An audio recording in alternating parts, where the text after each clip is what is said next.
Under heavy protection, Iraqi Christians celebrate what they call the Christmas miracle.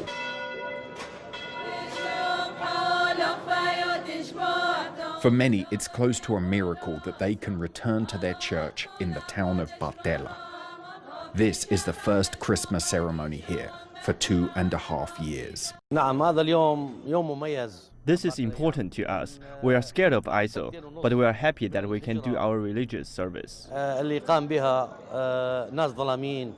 2.5 years, ISIL controlled this mainly Christian town, forcing thousands to flee to displaced camps. Iraqi forces recaptured Setelah only 2 months ago. Christians are delighted to be back here to celebrate Christmas Eve, but this is far from a return to normal life.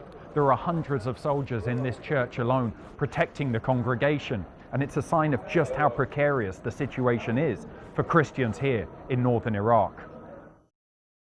Beyond the church, buildings and homes are destroyed or booby-trapped with explosives left behind by ISIL. No one lives in this ghost town. The congregation arrived by bus under heavy protection.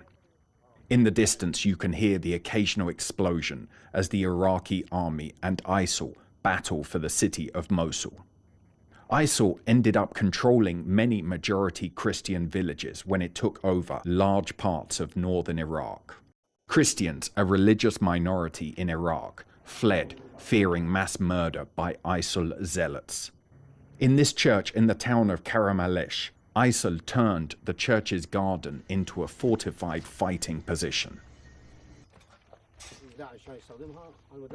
This was a sniper's nest, a shooting point, and it was from here ISIL fighters shot at the advancing Iraqi army. At the Catholic church here in Karamalesh, young Christians decorate the Christmas tree. For them, it's an act of defiance, looking to brighten the shadows left by ISIL. We put this green color indeed to the life, to the hope.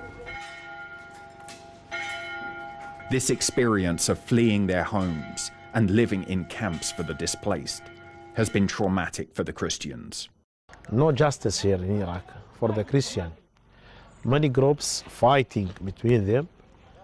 We are the victim of this fighting here in Iraq. So we need to be protected by the international community. Christians can't return home because these towns don't even have the basic services of water and electricity. So they continue living in displaced people's camps, or the lucky ones, with relatives. Back at the church service, Christians consider their future as a minority in Iraq.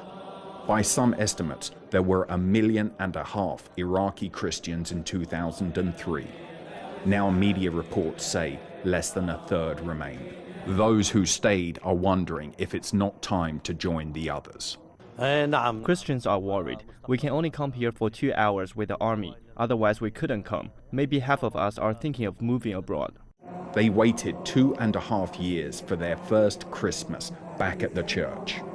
Now, some may decide that this could be their last Christmas in Iraq. Toby Muse, CCTV, Setelah, Iraq.